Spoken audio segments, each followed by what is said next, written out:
Ya, kita mulai dengan neraca bank.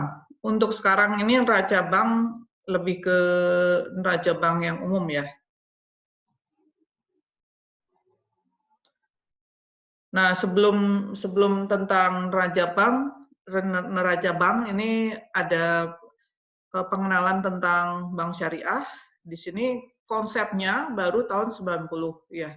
Diadakan oleh Majelis Ulama Indonesia melalui lokal karyanya di Cisarua Bogor.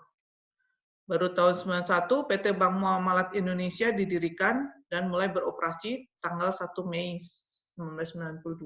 Kalau dibandingkan dengan Malaysia, di sini lebih telat ya. Malaysia lebih lama lagi. Dia lebih lebih cepat lagi untuk membuat bank syariah.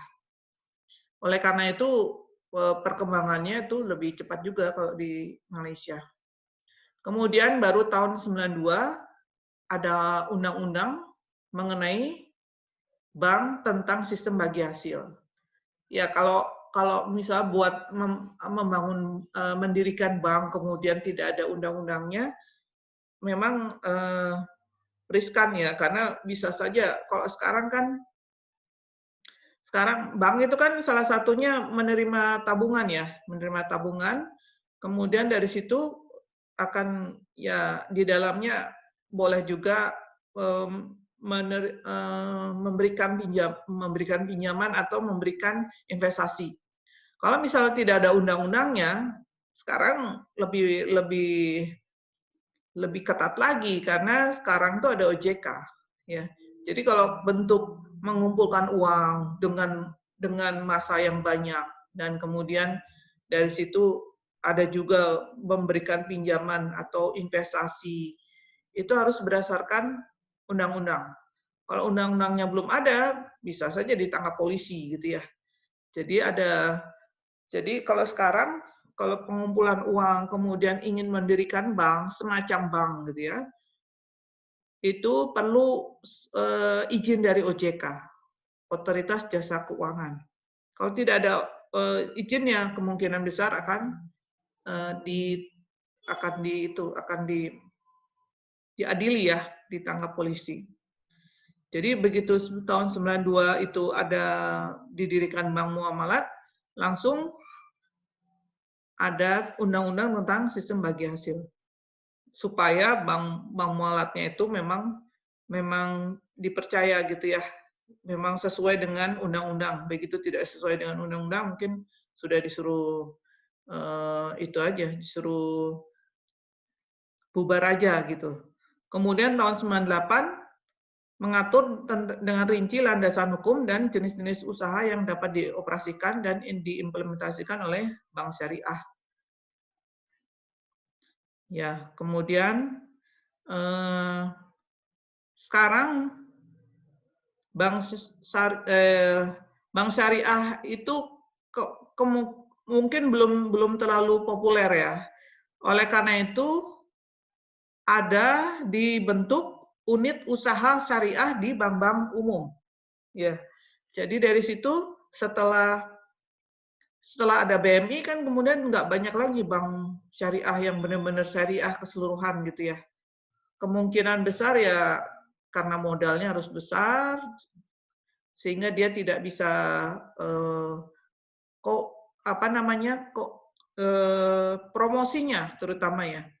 Tapi kalau bank-bank umum konvensional itu membuat suatu bank unit usaha syariah, dia sudah punya jaringan kan. Contohnya di sini Bank Mandiri. Bank Mandiri kan sudah ada di mana-mana gitu ya, sampai di pelosok tanah air. Kemudian Bank Indonesia, Bank Negara Indonesia atau BNI.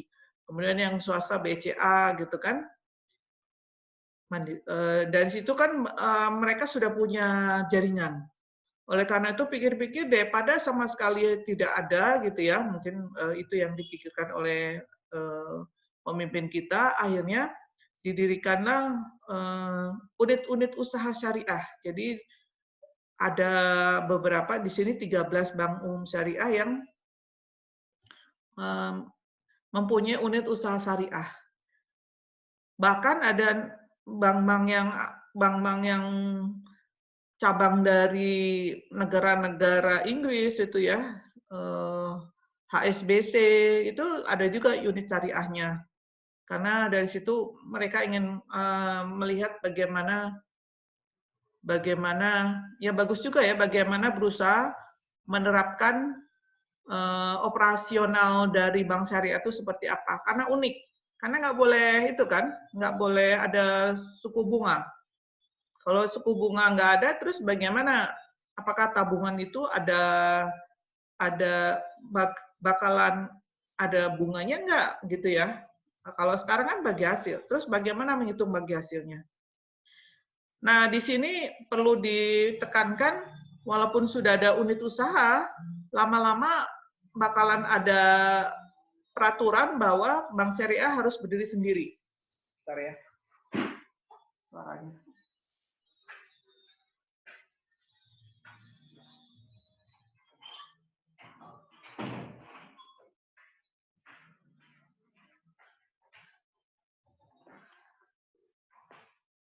Jadi lama-lama akan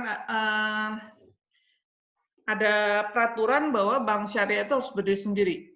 Karena ya kalau untuk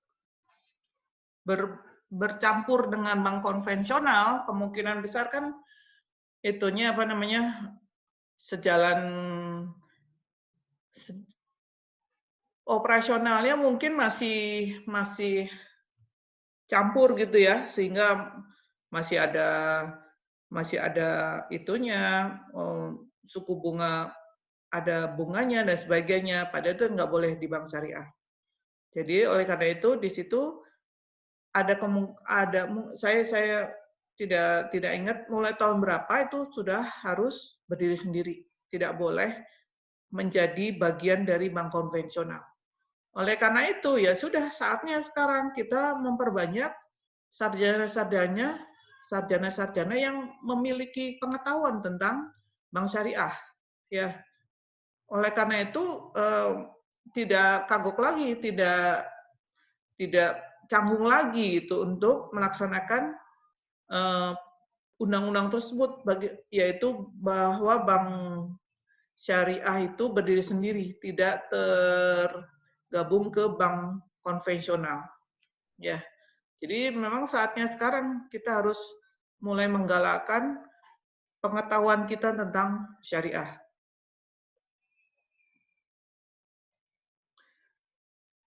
Nah, bagaimana pertumbuhan bank syariah? Maksudnya pertumbuhan bank syariah dan unitnya ya, unit syariahnya. Pertumbuhannya sekitar 40%, sedangkan bank konvensional hanya 20%.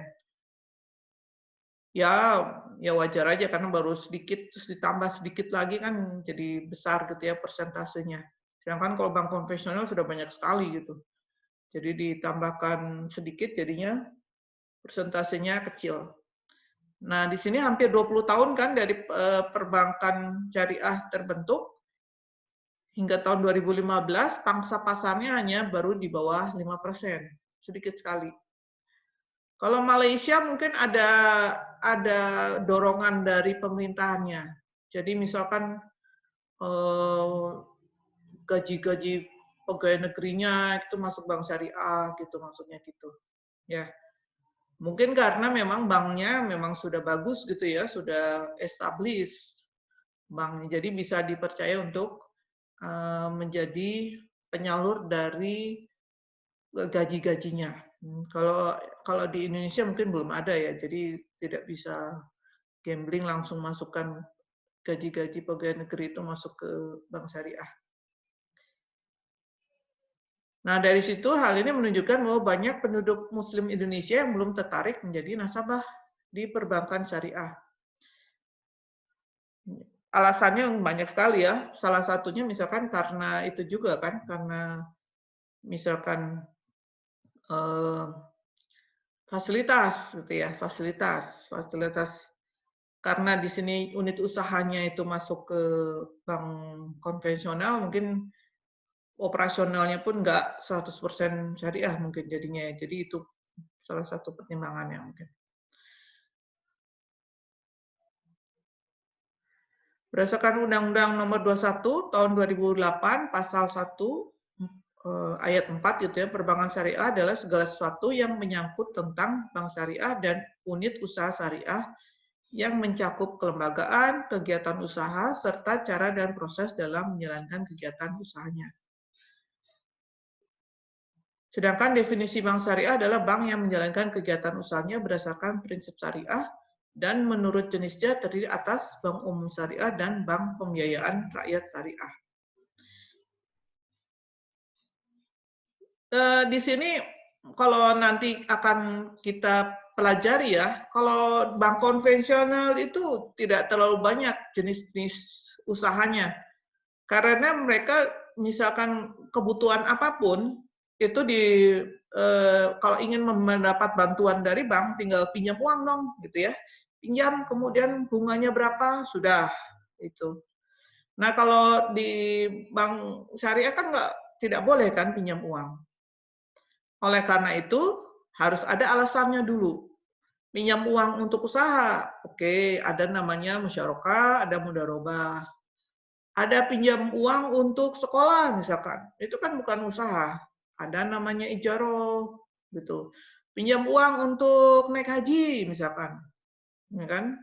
Ada juga eh, ya ijaroh tadi dan lain-lain gitu. Jadi ada juga misalkan untuk apa namanya mewakili gitu ya, wakalah ada juga. Jadi karena alasan dibalik peminjaman uang itu berbeda-beda akarnya, oleh karena itu dalam usaha bank syariah itu lebih kaya gitu ya, lebih banyak dalam operasionalnya. Kegiatannya lebih banyak karena begitu pinjam uang tuh harus alasannya apa? Ya, alasannya itu kalau alasannya usaha, akadnya mudharabah musyarakah. Begitu alasannya untuk sekolah, akadnya adalah ijaroh dan sebagainya gitu. Jadi oleh karena itu banyak sekali istilah-istilahnya dan kita akan pelajari di sini dan lama-lama akan itu juga ya, lama-lama akan terbiasa dengan istilah-istilah tersebut. Di sini kelompok bank syariah terdiri dari 3 jenis, bank umum syariah, bank syariah yang kegiatannya memberi jasa, lalu lintas pembayaran seperti transfer, inkaso, diskonto, travel check, ATM, pembayaran gaji, safe deposit box, dan lainnya. Ya. Hingga saat ini ada 12 sampai 2016 ini ya. Ada 12 bank syariah yang telah beroperasi di Indonesia, yaitu Bank Muamalat, Bank Syariah Mandiri, Bank Syariah Mega Indonesia, Bank Syariah BRI, dan Bank Syariah Bukopin. Jadi di sini bukan unit usaha ya, dia benar-benar satu bank sendiri. Ada juga Bank Pembiayaan Rakyat Syariah.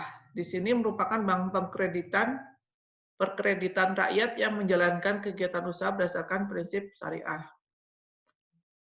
Dari sini dia tidak memberi jasa lalu lintas pembayaran. Jadi kalau misalkan punya rekening di BPR Syariah, tidak bisa kemudian mengirim uang gitu ya.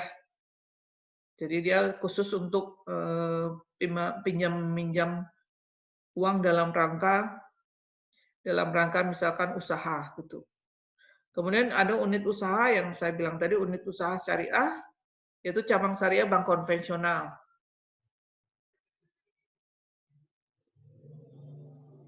Yaitu unit kerja dari kantor pusat bank umum konvensional yang berfungsi sebagai kantor induk dari kantor atau unit yang melaksanakan kegiatan usaha berdasarkan prinsip syariah.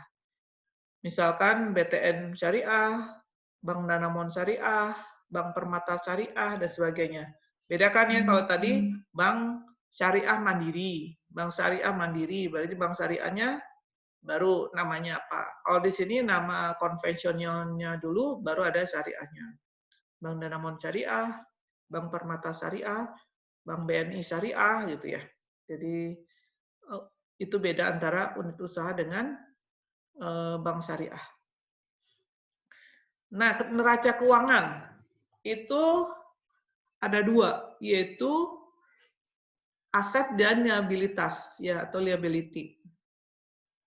Neraca keuangan atau balance sheet merupakan laporan keuangan yang mencakup aset, kewajiban, dan modal. Ya. Ada aset, kewajiban, dan modal atau ekuitas. Nah, neraca keuangan itu bisa dituliskan menjadi 2 kolom di sini.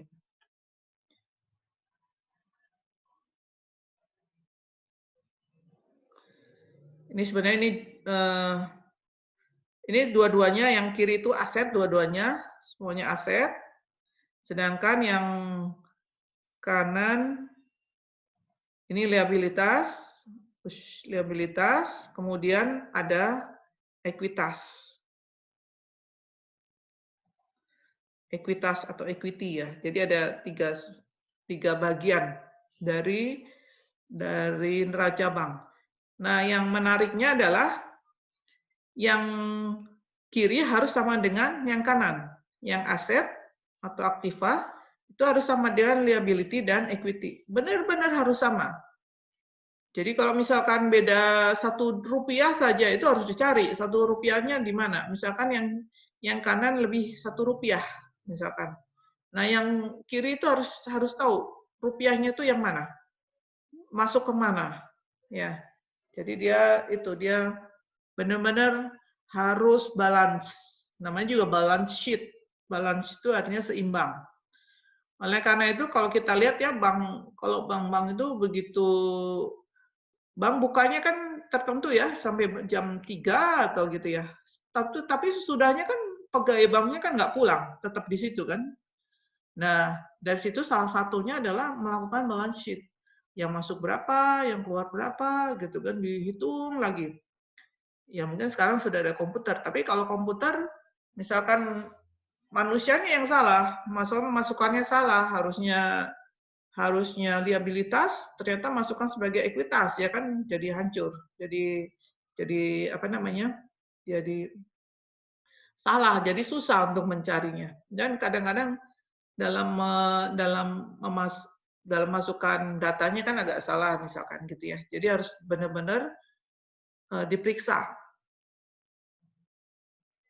antara kedua kolom ini. Aset, apa sih aset? Yaitu sumber ekonomi atau harga total yang dimiliki oleh perusahaan yang diharapkan memberi manfaat pada untuk perputaran usaha. Jadi di sini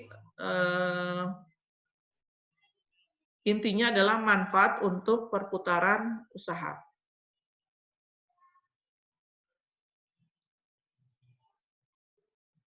Ada namanya current asset atau aset lancar, kemudian ada fixed asset, yaitu tidak lancar. Yang tidak lancar, liquid itu artinya cair ya. Jadi sesuatu yang cair itu artinya bisa dengan mudah dipindah tangankan. Misalkan kalau tabungan kan tinggal bisa diambil, kemudian bisa beli apapun. Jadi kalau cash itu merupakan aset yang sangat liquid karena bisa dipindah tangankan. Kalau misalkan rumah kan tidak peralatan, bangunan, tanah dan sebagainya itu kan tidak liquid karena apa? Karena untuk dijual belikan dia tidak bisa langsung. Harus ditawarkan dulu, kemudian baru berapa lama kemudian baru bisa dipindah tangankan atau dijual belikan. Ya, itu namanya liquid. Nah, kalau yang current asset atau aset lancar, yang liquid itu ya cash. Kok jadi kayak gini? Kemudian deposito, saham kan bisa itu ya, bisa liquid karena bisa langsung dijual belikan di pasar saham. Ya. Jadi dalam waktu yang sangat singkat, akhirnya barang tersebut bisa dipindah tangankan atau dijual belikan. Itu namanya liquid. Kalau suatu saat misalkan pernah ada terjadi ya, misalkan barang-barang bekas, misalkan mobil bekas itu sangat sangat dicari gitu. Kalau sekarang katanya ya, saya dengar motor yang Honda tahun 80-an itu, wah sangat dicari gitu ya. Itu kemungkinan bisa saja menjadi barang yang agak liquid. Jadi begitu ditaruh di pasar, langsung banyak yang mau beli gitu ya. Itu namanya liquid. Jadi misalkan bangunan, misalkan ya kayak misalkan contohnya misal waktu di Aceh kan ada terjadi tsunami, kemudian bangunannya jadi hancur. Terus kemudian kalau ada yang jual atau menyewakan rumah kan langsung banyak yang minta gitu ya, banyak yang segera merespon bahwa memang dibutuhkan. Oleh karena itu dia akan disebut liquid ya.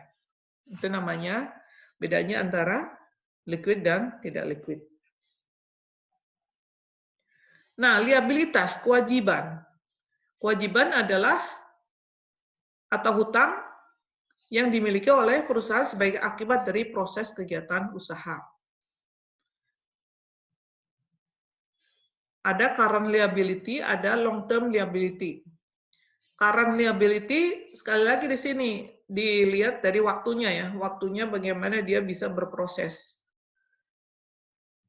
Current liability adalah hutang atau kewajiban yang harus dibayarkan dalam jatuh tempo kurang dari 1 tahun.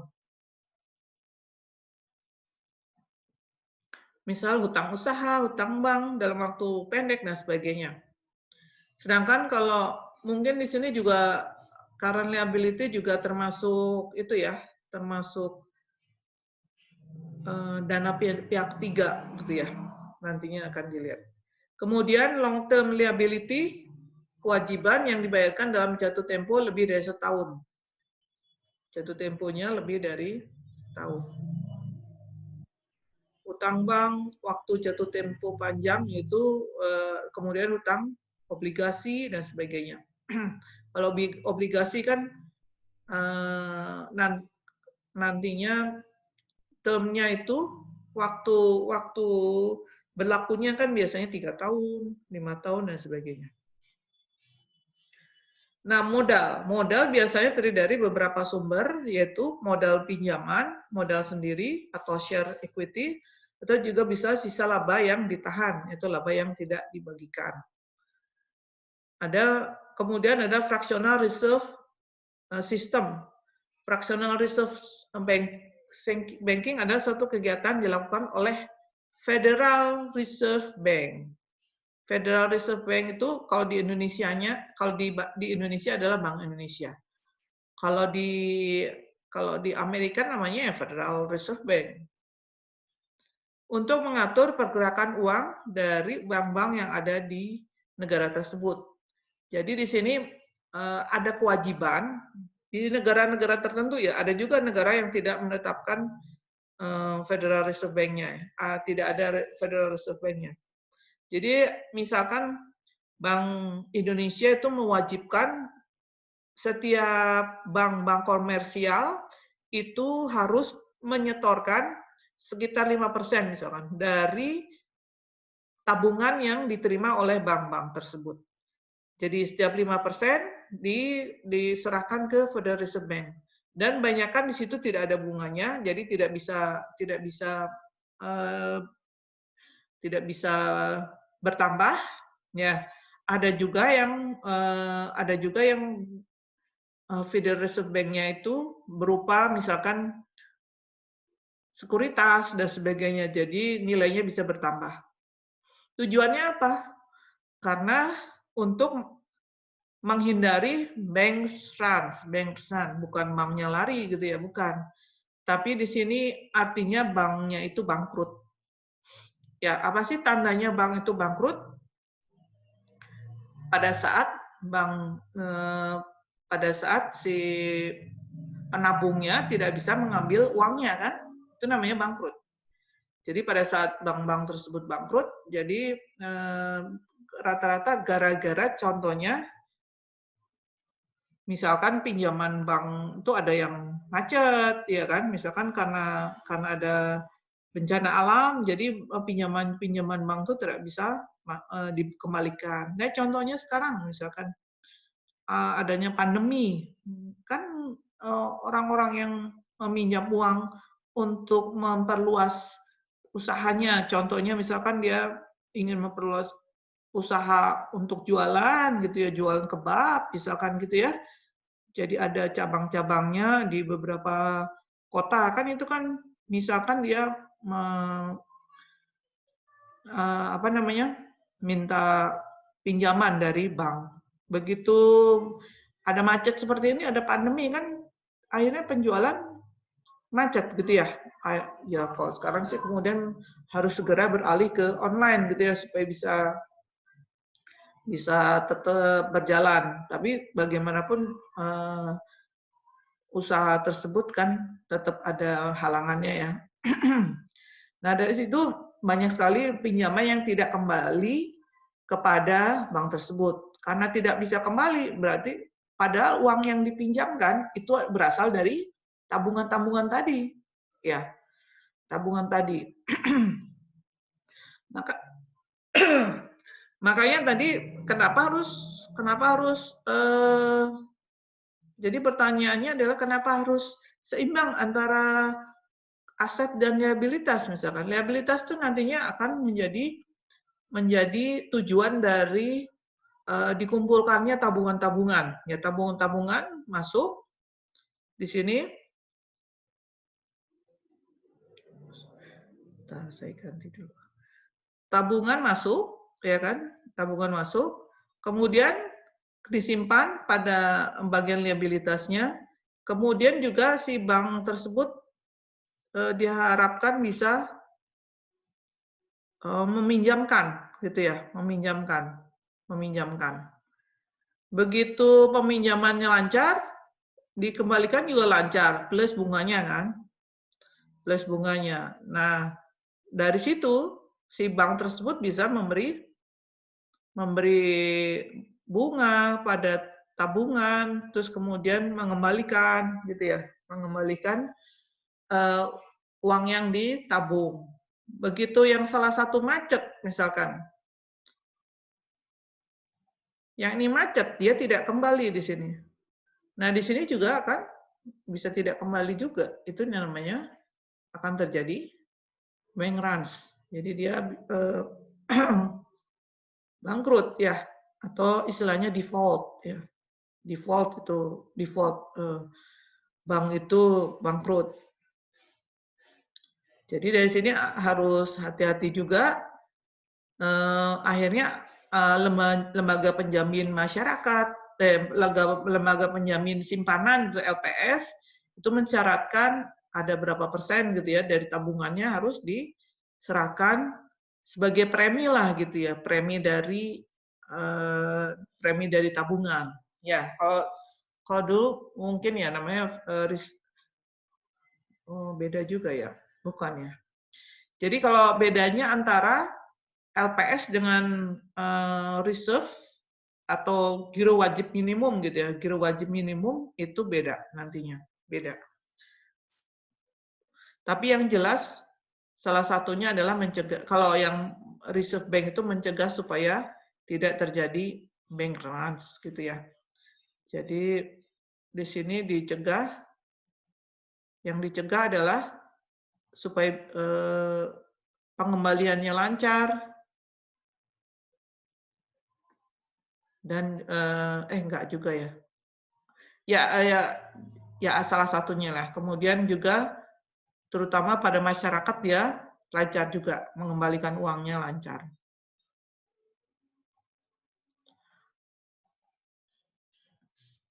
Ya, jadi Federal Reserve Bank di Indonesia namanya Bank Indonesia. Nah, sekarang kita lihat contohnya tadi.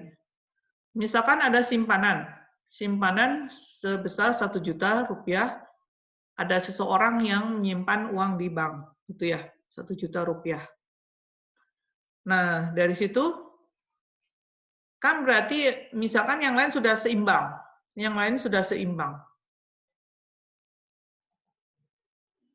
sudah seimbang, jadi yang begitu ada tambahan 1 juta, dia harus yang sebelah kiri harus ditambahkan atau yang sebelah kanan di minus. Jadi akhirnya seimbang lagi gitu ya.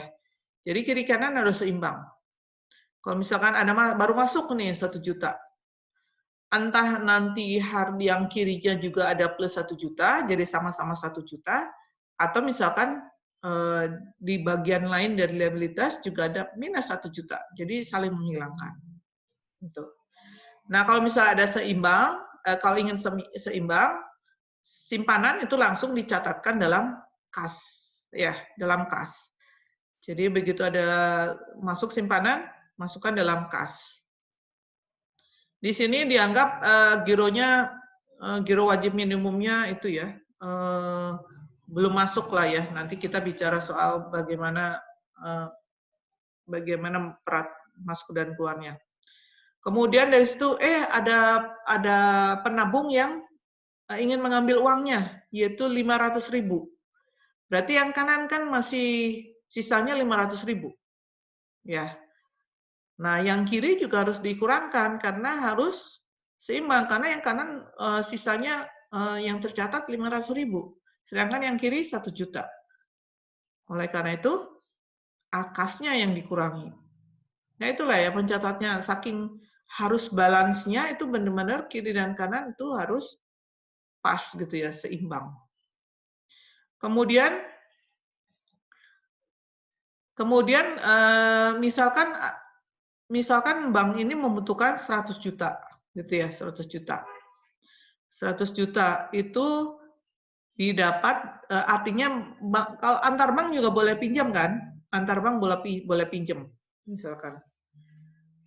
Biasanya sih gara-gara bank tersebut kekurangan dana untuk mengembalikan misalkan contohnya itu, atau kekurangan dana untuk memberi masyarakat untuk usaha ya. Contohnya ini, begitu 100 juta masuk, asetnya di sini.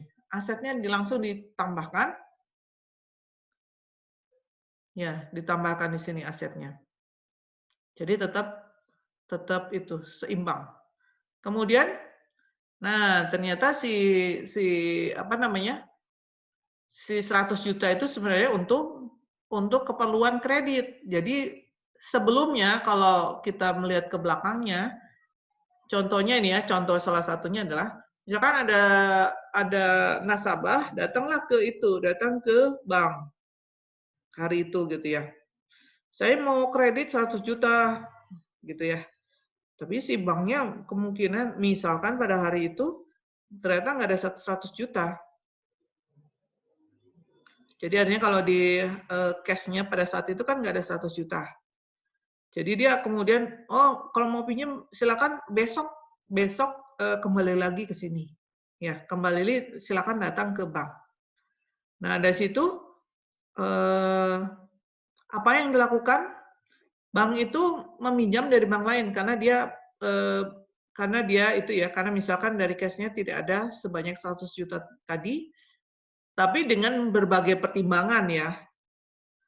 Nggak kemudian asal pinjam, tapi misalkan pinjam, kemudian mungkin besoknya bisa dikembalikan, misalkan gitu ya.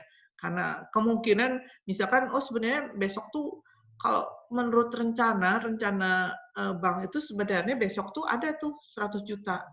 Kalau dikumpulkan tuh bisa ada 100 juta. Jadi sekarang nggak apa-apa lah pinjam hanya sehari kok gitu misalkan ya. Hanya sehari pinjam 100 juta dari bank lain.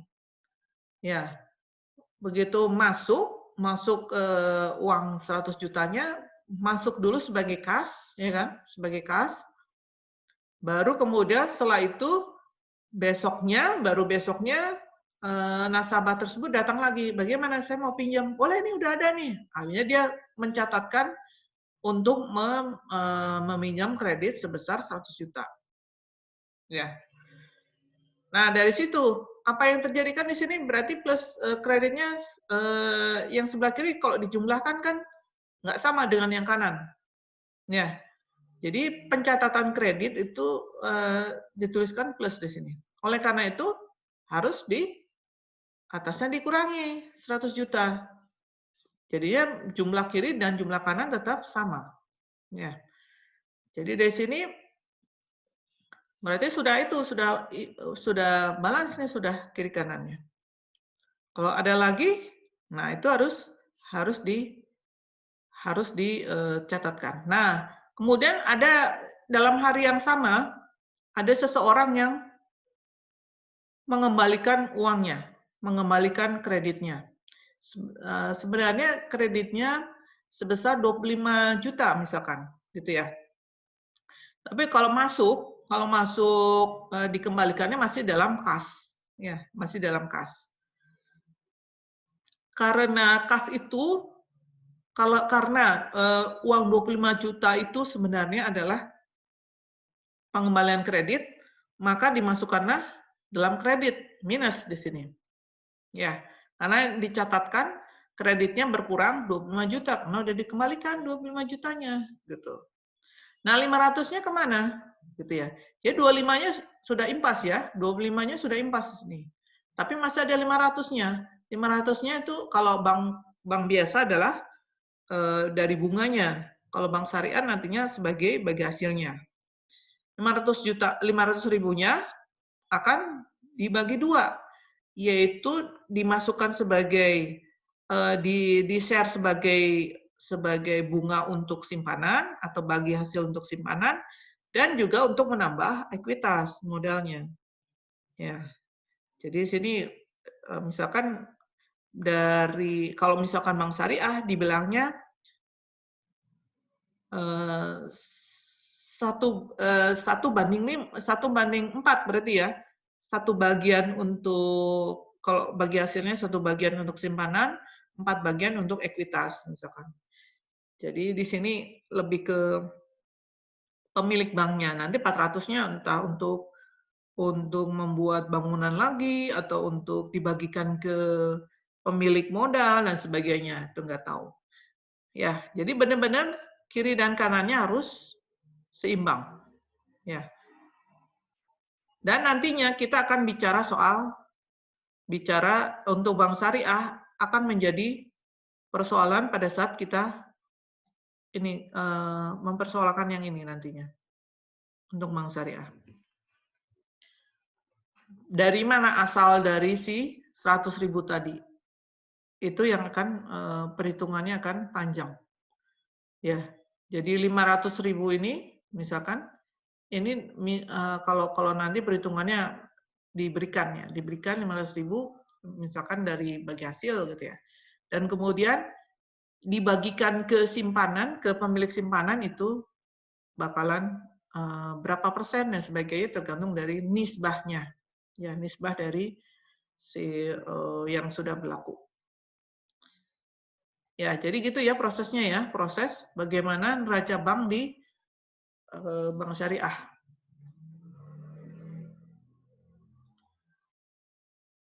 Di sini untuk mencegah terjadi bank runs atau bangkrut, bank-bank tidak boleh menggunakan semua liabilitasnya untuk transaksi peminjaman. Nah ini masih, ini 1 juta ya, yang tadi contohnya.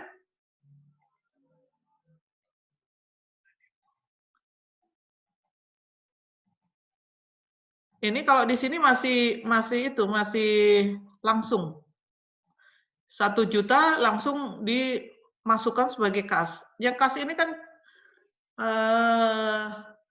kas ini adalah tabungan menampung untuk dana-dana yang bisa dipinjam atau dikreditkan ini. Ya. Nah, karena di sini langsung masuk sini berarti belum ada giro wajib minimumnya tadi, reserve-nya belum ada. Ya, di sini agak disederhanakan dulu ya. Harusnya 1 juta ini sebenarnya totalnya tiap hari ya. Totalnya tiap hari di sini misalkan totalnya jadi 600.000 ya. 600.000 nanti tidak langsung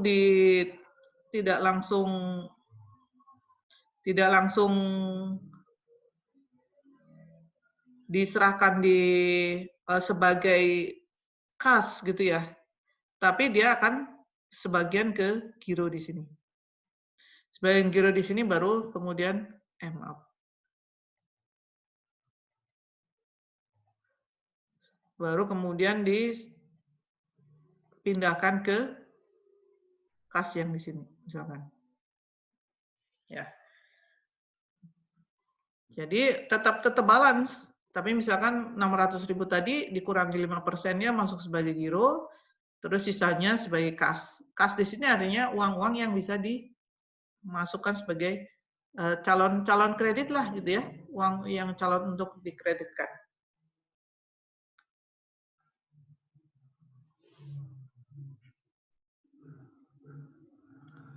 Oleh karena itu, Federal Reserve Bank membuat suatu aturan reserve ratio, yaitu rasio cadangan, reserve ratio, jadi artinya berupa rasio yang saya bilang tadi 5% saja misalkan. Cadangan yang wajib dipatuhi oleh setiap bank. Ya.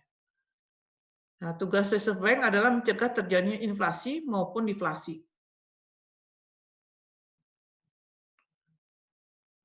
Dengan mengatur arus uang yang nantinya akan mempengaruhi besarnya Reserve Bank. Apabila saat itu nah ada ini bentar, setelahnya apa sih? Oh, ini yang terakhir ya, bab ini terakhir. Apa sih tugas Reserve Bank? Salah satunya itu tadi mengambil uang, bukan mengambil, mengharuskan si bank-bank tersebut menyetor sebagian dari tabungan yang diterima. Supaya apa? Supaya misalkan ya tadi, begitu ternyata uang yang diterima itu ternyata habis untuk simpanan misalkan gitu ya. Ternyata pada saat itu ada gonjang-ganjing gitu ya, sehingga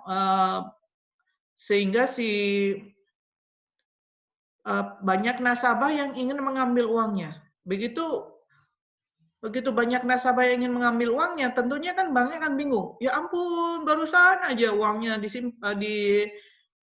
dipinjamkan oleh nasabah peminjam misalkan gitu ya. Kan itu kan jadinya agak riskan gitu ya. Jadi waduh gimana caranya? Nah, pada saat itulah bank tersebut misalkan bisa meminta ke Federal Reserve Bank, oh saya tarik reserve saya ya, karena ini uang untuk membayarkan ke nasabah kurang.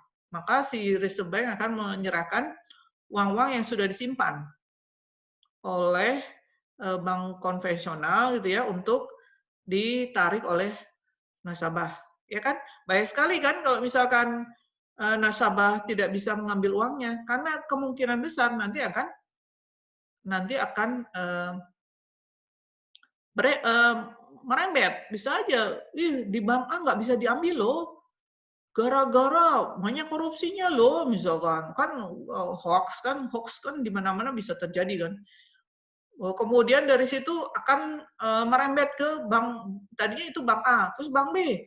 Oh iya ya, siapa tahu di bank B juga terjadi, banyak sekali yang diambil. Akhirnya nasabah bank B mengambil uangnya semua. Dari situ, bank C juga, penasabah bank C kan ngeliat, ya ampun, itu bank A, itu nggak bisa diambil loh. Terus kemudian bank B juga gara-gara banyak uang, banyak tabungan diambil, nggak bisa juga diambil. Akhirnya bank C juga terjadi bankruptcy tadi. Ya, jadi sebenarnya bagaimana usaha perbankan itu agak riskan itu gara-gara itu. Karena dengan sedikit aja hoax maka akan bisa